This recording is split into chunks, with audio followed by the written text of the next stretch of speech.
Good afternoon, everyone. Hope you're having a great day so far today. It's a gorgeous day in Greensboro, North Carolina, and excited to see that the sun is shining and that we are getting ready for the holidays. I know you're going to be listening to this now. You may be listening to it later, but if you are online, you're going to listen to it soon.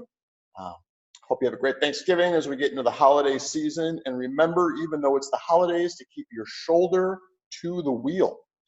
So this is Business Savvy on Demand.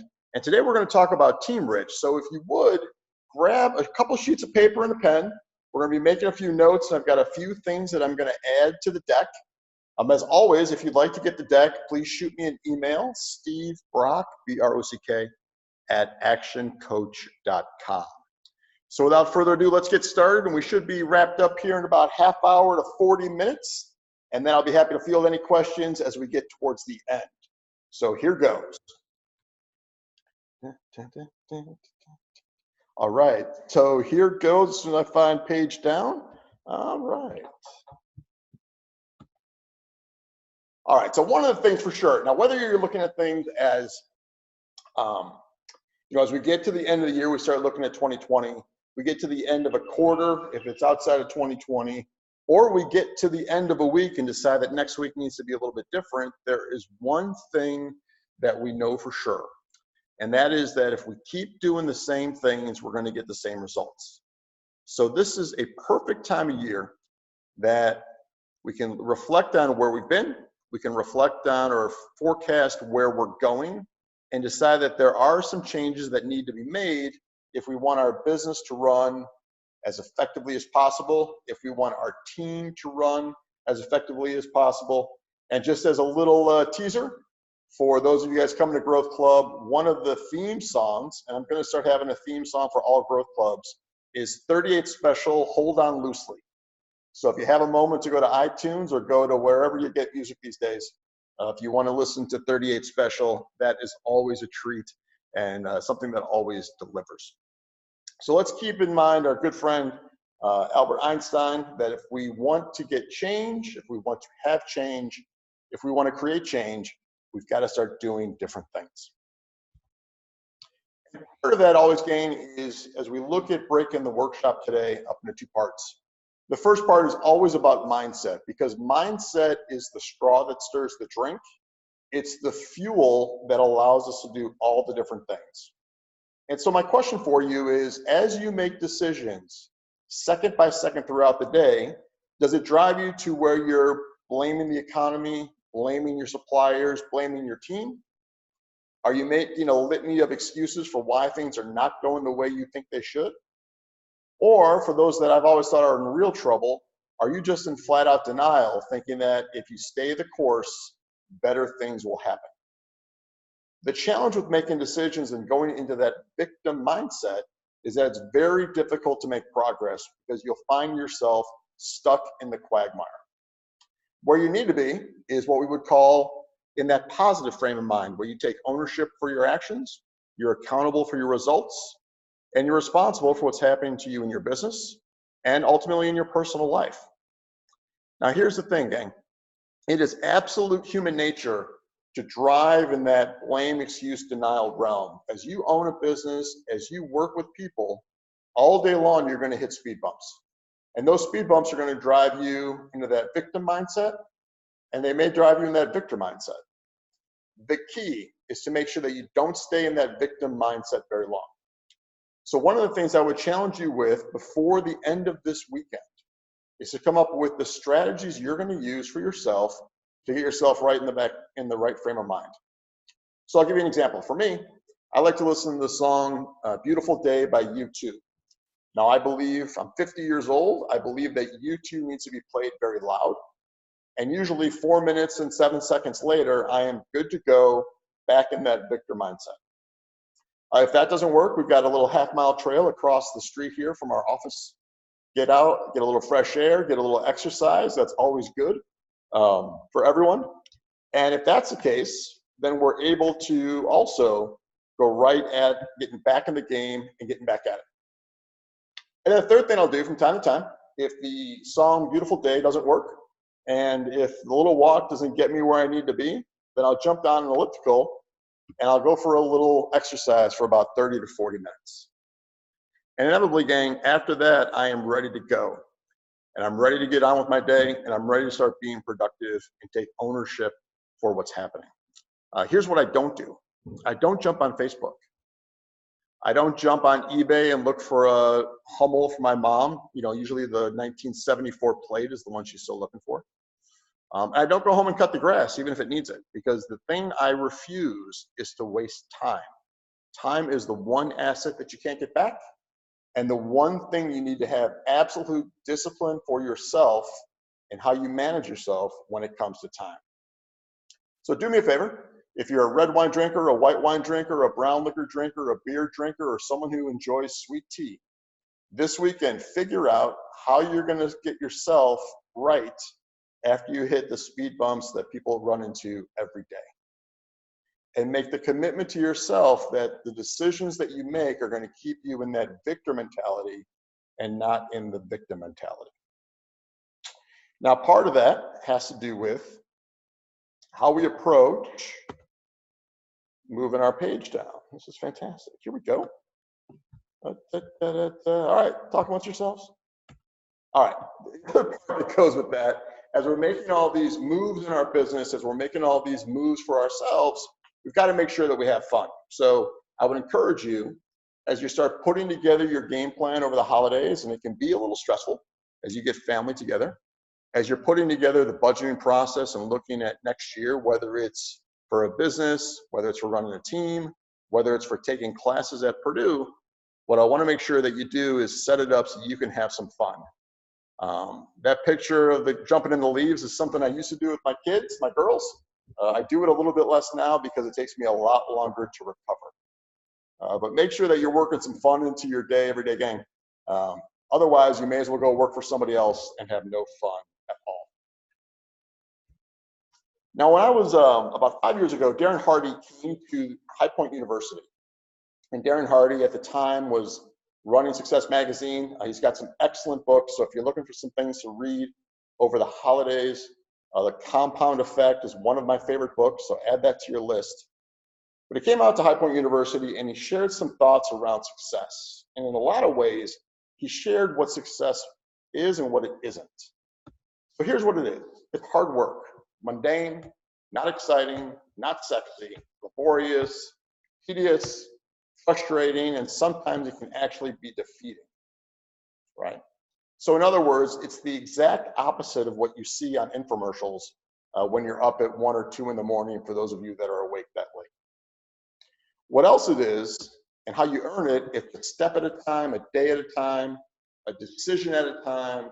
It's a phone call or a webinar at a time. It's a meeting at a time. And my absolute favorite is that success is not owned, it is rented, and the rent is due every day. So my friends, the good news is that today you are paying your rent by being on this webinar. My question for you is, how will you pay the rent tomorrow? What activity will you be intentional about tomorrow to make yourself better at what you do? Because that is how you earn success, one step at a time. Most things in life are accomplished by doing really good things on a consistent basis and doing them a little bit at a time. So when it comes to working out, when it comes to getting in shape, when it comes to making a greater business, it's all about the consistency in doing small, smart things every day that ends up being awesome. Huh? So when you think about hiring people, and you start thinking about building a team, if you would, grab a sheet of paper, and I want you to draw the cycle of business. So the cycle of business starts with the owner at the top. Go 90 degrees to the right and write your team. Go 90 degrees to the left or right below the owner and write the customer. And then in that last part of the circle, if you would, write the business.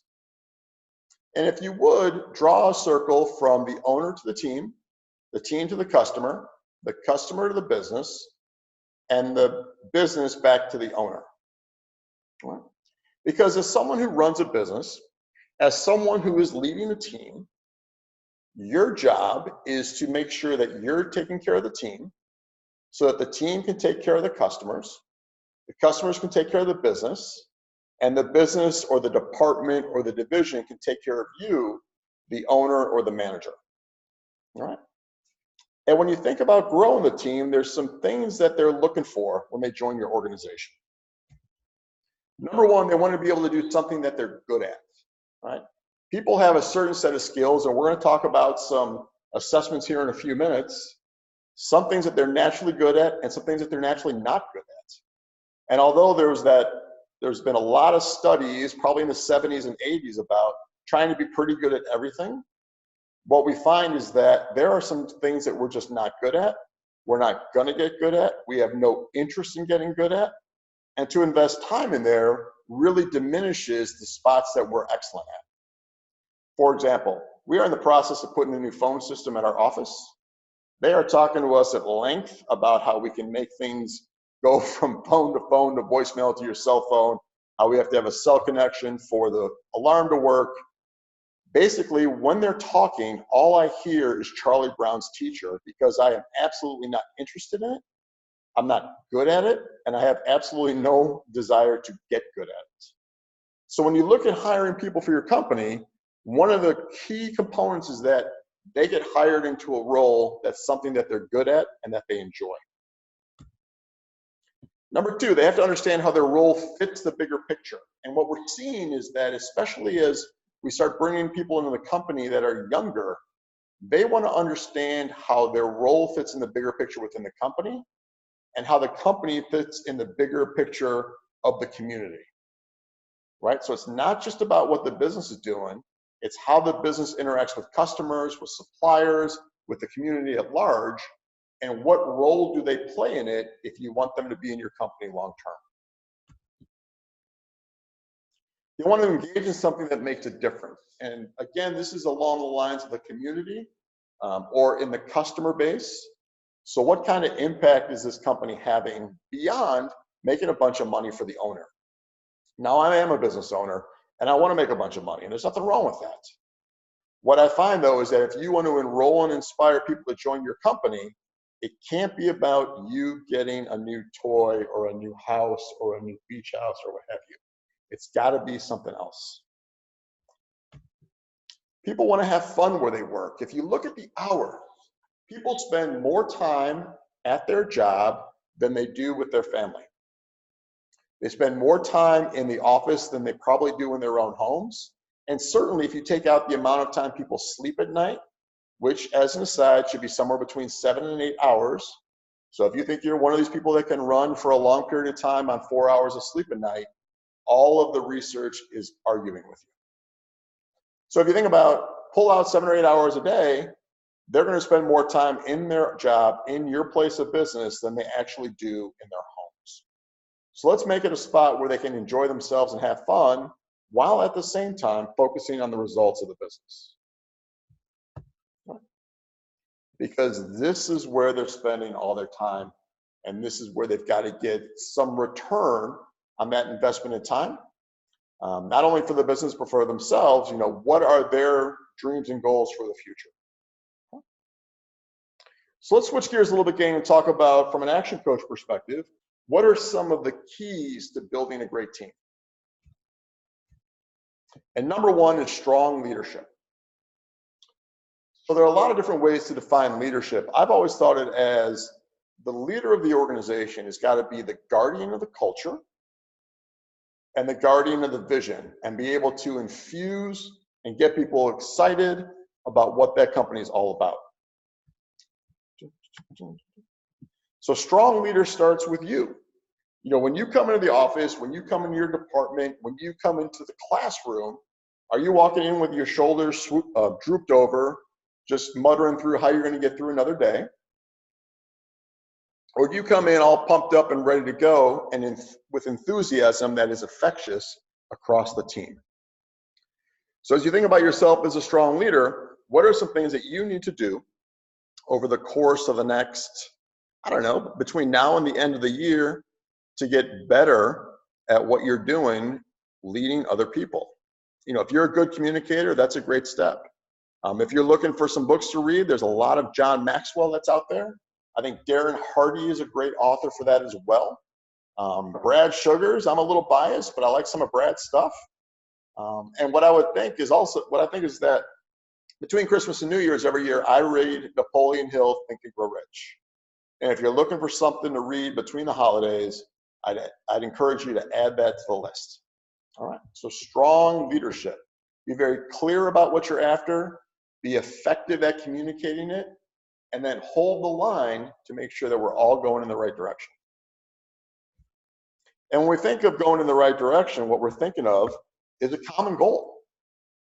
Be clear about what the game plan is for the company. Be clear about what the progress is going to look like over 2020. Where are we going as an entity? Is it the number of customers? Is it a revenue number? Is it a profitability number? Is it a charity number? What is something that people can get behind so that when they hit those speed bumps, part of what brings them back into that victor mindset is the common goal that everyone has bought into.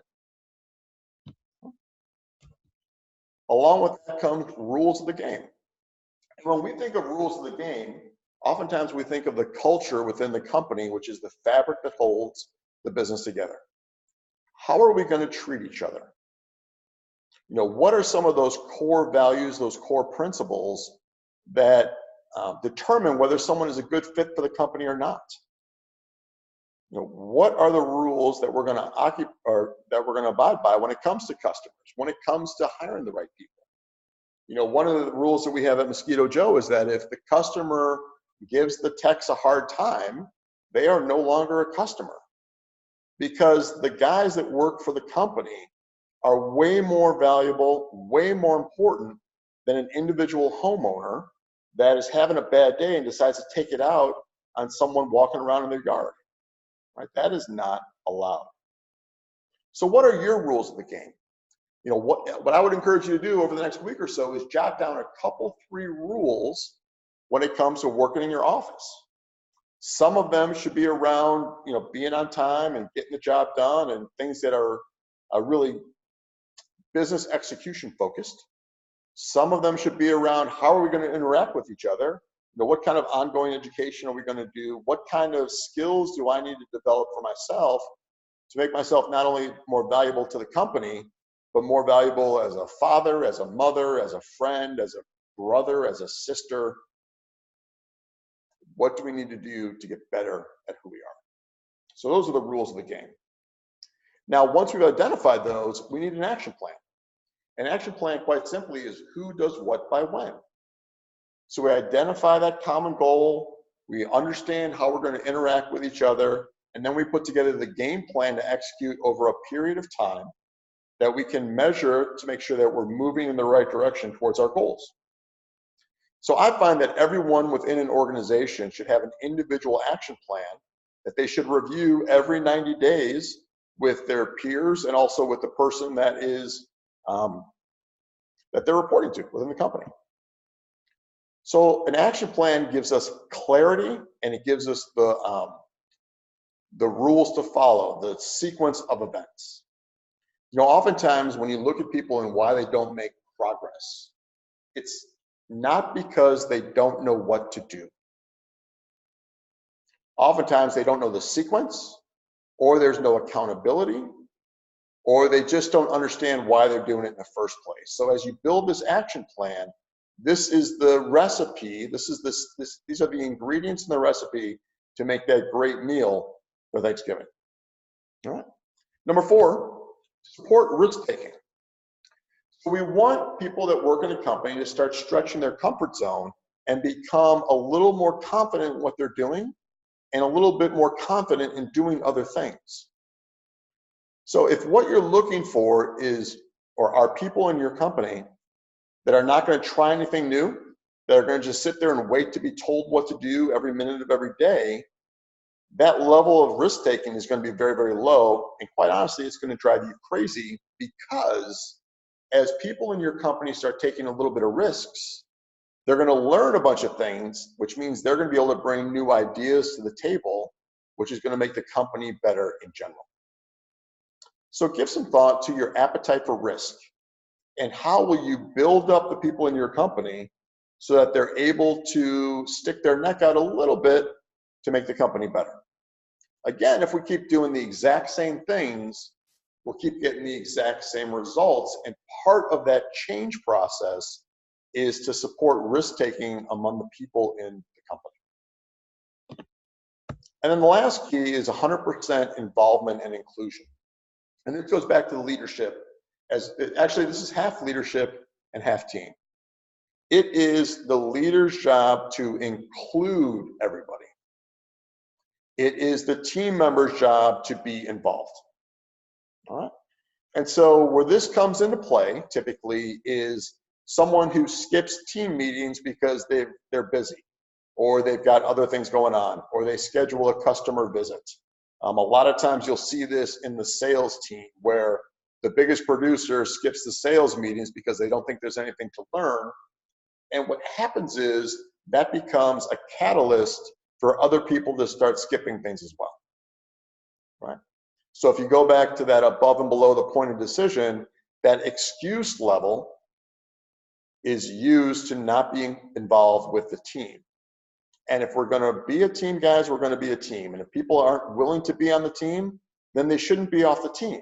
I mean, can you imagine if you were rowing and one of the person, whatever it is, just decided to pull the oar out of the water and not participate? It'd be a disaster. So if you're going to be on the team, you are either all in or you are all out. There is very little room in any company to be in between. Right? So what I would ask you to do, guys, is think about, all right, as I look at these 6, and I gave myself a score today, 1 to 5, 1 being not great, 5 being great. And I score myself on all 6, where should I start making progress in December and January and February? Right? Pick that lowest number and start putting some activity towards it to start moving this needle slowly. And if we look at all 6 and we can move all of them 2 spots in the next 12 months, what a tremendous impact it would have on the team in general. All right. So these are the keys to driving a team. And one of the things we want to do is start using a little bit of technology and a little bit of science to make sure that we're working with the team in the correct way. So let's switch gears a little bit and think about, how do we identify what are the attributes someone should have for the roles? And so we're going to talk today about DISC and BAC. So DISC is a quadrant personality profile. And if you haven't taken it before, I would love you to give the office a call, 336-288-8858, 336-288-8858. We'd be happy to take you through the DISC process to get a feel for what you're like. But if you have a sheet of paper, if you draw a large square for me and break it down into 4 smaller squares within that large square, we're going to write some terms around the perimeter of the large box. So above the box is extroverted. Below the box is introverted. On the left-hand side is task. And the right-hand side is people. So if you're writing terms around the outside of the large box, above it is extroverted, to the right is people, below it is introverted, to the left is task. And then within the large box, in the 4 smaller boxes, the upper left is a D, across from the D is I, below the I is S, and the last one is C. So let's talk about what this means. So D stands for dominant, and I always think of dominant as native New Yorkers. They think in bullet points, they speak in bullet points, they don't need the backstory, they make decisions very quickly. When you tell them a story and you're taking too long, they'll start making that little circular motion with their index finger to speed it up. By the way, if you do that to your mom, that is a bad idea. If you do that to your wife, Jen, that is a bad idea. And if you do that to your daughter, Alexa, when she's on the phone, that is a bad idea. So just trust me, don't do that. Now, the thing about these is they're great at starting projects. They're not very good at finishing projects, and they're very good at making decisions quickly. And they don't change their minds typically that often. So those are Ds. They're task-oriented, and they're extroverted to make decisions quickly. Slide over from D's to I's for influencer. Influencers are the people of the world. So they know a ton of jokes. They love to be in social situations. They're great at networking. They're great at building relationships. What can challenge I's, though, is that they don't like to make people feel uncomfortable. So they have tons and tons of friends, and sometimes will take a little bit longer to get things done than you would like because they want everyone to be on board. They're very social in that manner. S stands for steady, and steadies like to move at a very predictable pace. They love systems. They love process. If you give them assignments and you change it up on them, they're not that happy about it. And one of their strongest traits is that they take people at their word and they hold you to that. So for an S, if you say you're going to be there at 10, getting there at 10:10 is a bad deal because they feel like you've lied to them. And then C stands for compliant. Not my favorite term in the world, but really it applies to, or when you think about industries, computer programmers, accountants, people that like to have projects, they like a ton of detail. They like to move at a slower pace so they can be very thorough in what they're doing. So when it comes to DISC, guys, it's not right or wrong. There's not better or worse. There's just certain roles that are more appropriate for people's personality styles. So for example, if you had an accountant who was a high D, that would be a disaster because they're not detail oriented and they don't like to finish projects. If you had a marketing person that their job was to be out in the marketplace and they were a C, that would be a disaster because they would be over by the wall talking to the one person they know, and then they would take off and be gone. So as you go back, if you think about, all right, here's the role that I have, what would be the ideal DISC profile for this role? Right? And then as you're going through your hiring process, or really your recruitment process, because as the owner of a business, as the leader of people, you really have two jobs. That is to recruit great customers and recruit great people. That's what you should be doing. So when you think about DISC, when you think about the role that you're hiring, what would be the appropriate DISC profile so that somebody can be successful the way they are wired? All right, so that's DISC, and again, you can send us an email or give us a call anytime. We'll be happy to send you a way to assess yourself and then how to add that to your hiring process. Along with that, when they come on board and you do your onboarding process, by the way, you should have a really good onboarding process when people join your company. And you have to make sure that you train them in the way that they learn the best. So some people are visual, and visuals typically learn by reading. They can learn by watching somebody do it. They're great. Videos are great for them. Observation is great for them. This is kind of the old manner that you should train doctors, where you watch it, you do it while we watch it, and then you do it on your own. So are they visual? Well, you can tell the people are visuals is that they typically will look up when they're thinking because they're trying to bring a memory back, a visual memory of how something's done. All right. They could also be auditory. Auditory typically learn by listening. So that's the person that when you were in school, sat next to you, never took any notes, and got as good or better grades than you did. Auditories, when you teach a workshop, they're the ones that sit in the back and don't take any notes. And as the presenter, it drives me bananas because I don't think they're paying attention. When in reality, they're soaking it all in. Auditory is the primary method in which the school system is taught, which is interesting because auditories are not the largest population of people that are out there. When auditories are processing, they'll be looking at you. They're not really looking at your eyes. They're kind of looking level. So those are some of the cues that can let you know how do people process. And some people are kinesthetic. Kinesthetic learn best by doing. And so they're going to want to get their hands on things. They're going to want to go through the process. They're going to highlight stuff. They're going to write out a lot of notes because it's the way they learn is by getting involved in the learning. So I've got 3 girls. Our oldest is visual. Our sophomore in college is super kinesthetic, and I've got to give this test to our youngest to find out that she isn't crazy and that she does have a learning style. Again, gang, one is not better than the other. The key is that as you're bringing people into your company, to make sure that your training program is set up in the way that they learn the best. Okay.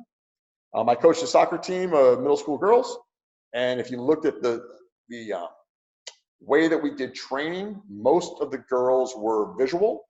We had one that was auditory, and about 3 or 4 that were kinesthetic. So for the visuals, they could watch the drill.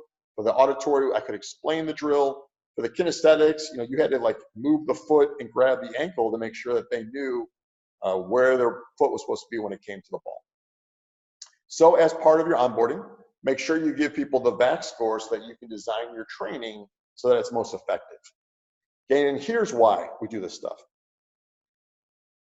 When you are a large company and you make a hire and that hire doesn't work out, it is a financial inconvenience. When you have 3 people in your business and you make the 4th and that person doesn't work out, it can be a train wreck. And so our philosophy is always to hire slow and fire fast, because the impact of someone who doesn't match your culture, who isn't productive, and who is a distraction can have a massive impact on a company that has a few people, much more so than a company that has 50, 60, 100 people. So take the time to make sure you're hiring them the correct way. All right. Let's talk about how the brain processes. This is a great study, and it talks about the value of engagement. On the left-hand side, they posed a series of questions to people and let them think about it. And you can see the yellow is the brain firing as they went through that internal monologue process. On the right, that's when they were actually talking through it. Same topic, same question, talking through it with another person. And so when I think about this move to people working out of their homes, people working in isolation, one of the things that we're losing in that process is the interaction of people and the value that it brings to talk through something. So one of the things I would definitely encourage you to do is, even if you've got offices in multiple locations, make sure you're getting together on a regular basis. It's funny. One of the largest conferences in Las Vegas is the Bloggers Conference. Now, these are people that are living oftentimes in their parents' basements, but they crave and they talk about how they can do all these things on their own through technology, and yet they crave to get to a conference to be around other people. Do not let technology get in the way of having your team be together. As the father of teenage girls, the studies are unbelievably conclusive, and that is social media is doing a lot more harm than good when it comes to the ability of people to have relationships. And so what I would encourage you to do is take the time as the person running your business to have time with the individuals in your company where you're talking through things and letting them talk stuff out so that they can get better and better at what they do, because the brain fires better when it's in conversation. All right. Now, when we think about people being happy in the company, one of the things that we do have to talk about is compensation, right? Because people aren't going to do their job for free. And there's just some kind of keys around it. Number one, everyone likes to be recognized. So it was interesting. We do awards at Action Coach on a regular basis, and we've added these 2 new conferences to provide an ability for some more awards to be given out that are a little more regional than they are national. And this last time, it was around Net Promoter Score. The Net Promoter Score is a great way to assess your customers' interest in what you're doing. And what we found was that guys were winning awards for Net Promoter Score, and it was a big deal to them to get recognized. So whether it's a recognition, whether it's a reward, the team member of the month, the team member of the quarter, even if it's as simple as, someone doing something that you overhear them and say, hey, that was awesome. Let's go get a pernicious at Roadies. Just figure out a way to catch them doing something well. Right? And the other thing would be, find out what they love and reward them with it. Part of the onboarding process should be, hey, what's your favorite lunch? What's your favorite food? What's your favorite restaurant? What kind of music do you like? What's your favorite sports team? What do you like to do on the weekends? Where do you like to go hiking? Find out things that are important to them so that when you reward them, you can do it in a way that's personal. So I'll give you an example. I've gotten lots and lots of gift cards over the years as a thank you, and it was great to get them. But gift cards are great as long as there's money on the gift card. And as soon as that money is over, you throw the gift card away and that was it. You could take that same amount of money and get me tickets to go see U2, and I would remember it forever. So think about, as you're bringing people into your organization, what are ways that what do you need to know about them so that when they do something great, you can reward them with something they love? And oftentimes it's not about the money. So if you think about it in the state of North Carolina, the number is about 60 grand. After 60 grand, people need to make enough money to pay their bills and support their lifestyle. But there is a diminishing return on increased money after a certain point. It starts to shift from how will I pay for Harris Teeter, the mortgage and the insurance, to what am I doing that adds value? Am I becoming better as a person at this role, at this company? Am I growing as an individual, or am I totally static in where I am? And you can always see people that are static, guys, because they're not a lot of fun to be around. They also get there at 7:59. They take lunch at 12 o'clock. They get back at 12:46. They start packing up at 4:58, and they're out the door at 5 o'clock. All right? So just keep an eye on people and see, how can I help them? What is the brightness of future? Where are they trying to go in their life? And if that means they work for you for a while and then they move on to something else, that's okay. That's okay. It's better to train people and have them leave than to not train them at all and have them stay. Okay? When you think about the next role you need to fill, and as you look back on the roles that you already have, what are some things that you should be thinking about as you look to hire in 2020, or maybe as you look to reshuffle the deck in the end of 2019? Okay. How is the culture statement infused throughout the entire company? What disc and vac should the person have for the role that you're trying to fill? Once they come on board, we need them to be productive very quickly. So do you have that toolkit in place? I will always remember, it was 1994. I just took a job in Milwaukee, Wisconsin, got up there. My boss, Roxanne Miro, said, Steve, I'm glad you're here, which was nice to hear. Now, I didn't know a soul in Milwaukee. She said, I'm going on vacation for 2 weeks. I said, okay. Your computer won't be here for another week. Again, this was the mid-90s, guys, so computers took a little while to get. And she said, in the meantime, why don't you read these system manuals to keep you busy? So reading a system manual is like reading an insurance policy. It's about as exciting as taking a sharp stick and jamming it in your eye. Gang, I decided that afternoon, this is day one, I decided that afternoon that I wasn't going to stay. And it was because the toolkit and the company were not prepared for me when I got there, and I had nothing to do in a foreign town, and I was bored from the jump. So make sure you have that toolkit in place. How will you manage your relationships as your company grows? It's that culture statement, making sure that everyone comes in on the same page, that helps to keep the organization together, because as your team grows, it's going to be impossible for you as the leader to manage all those relationships. It just can't happen.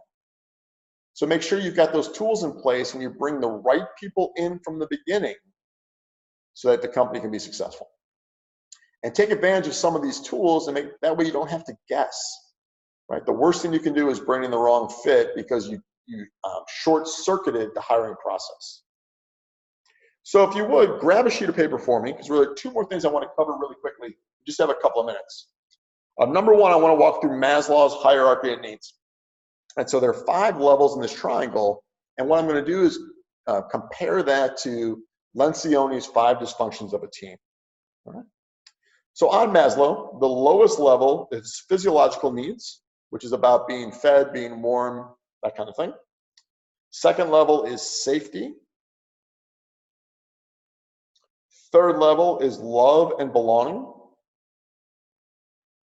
Fourth level is esteem. And fifth level is self-actualization. Or you can just go to Google and type in Maslow's hierarchy of needs and get a little download of the graph, okay? But the message, the learning from this is that you have to support, and the lower levels have to be satisfied before the upper levels can be satisfied, right? So in other words, for Maslow, no sense talking to me about how much you love me if I'm starving to death and I'm worried about getting killed, right? I don't need to talk about love because I've got bigger problems, right? If you look at Patrick Lencioni's 5 dysfunctions of a team, he takes this Maslow approach, but applies it to an organization. And if you'd like to have the test for that, please give us a call at the office, 336-288-8858, or shoot me an email, and I'll be happy to send you the test that you can give to your organization to find out where are you today, and then you can lay out a path or an action plan to make progress on that over the next 90 days. So if you look at Lencioni's, same 5 levels. The lowest level is absence of trust. The second level is fear of conflict. The third level is lack of commitment. The fourth level is avoidance of accountability. And the fifth level is inattention to results. Okay. So I went on my own in 2001. My last corporate gig was at Lexington Furniture, and this was in a period of time when the furniture industry was absolutely in decline. I mean, at this point, it's come back a little bit just because it couldn't get any worse. And what I found is we were closing plants and divisions were getting shut down, and there was a lot of consolidation going on in the industry, is that people were not challenging ideas because no one trusted each other. I had never been in a more toxic environment where basically you didn't want to talk to anyone and all you were worried about was, am I going to have a job or not? And because of that, everyone was covering their rear ends. So in that business, at that time, there was no reason to talk about accountability because no one trusted each other that they would have the right numbers anyway. So as you look to your organization for 2020, within that framework of the 5 dysfunctions of a team, where do you need to start making progress, and how do we make sure that there's a level of trust among the organization? Okay. Again, give us a call at the office, 336-288-8858, and we'll be happy to send you the survey and the self-scoring Excel spreadsheet. All right. Okay, so the question now is what's next? So we have a couple things going on. We've got Growth Club on December 6th at the O. Henry Hotel here in Greensboro. Special rate today for those that are on the webinar, $179. Usually it's $249. We'd love you to come for $179. We have a business savvy group and a business savvy page, groups on LinkedIn, pages on Facebook. We will be posting this webinar on a regular basis so that you can download it. It'll come through YouTube, and you can share with your team or just come back and revisit it as you need to. If you'd like the top 5 books on team building, shoot me an email, stevebrock@actioncoach.com. And as you roll towards the end of the year, we would love to take an opportunity to sit down with you and talk about your game plan for 2020, not only from a revenue and profitability perspective, but also from how are you going to make sure that you've got the right people in the company, in the right roles, doing the right things, so that as the owner, as we go back to 38 Special, you can hold on loosely and really benefit from being the person running the company, the person running the team, because in both cases, part of the reason you've got the team is so that you can have more time to do the things that you want to do. Again, I appreciate you being with me today. I hope you have a great holiday season. Happy Thanksgiving, Merry Christmas, Happy Hanukkah, all that cool stuff as we get to the end of the year. And many wishes for a healthy Happy 2020. Appreciate you coming out. Have a great day. Bye-bye.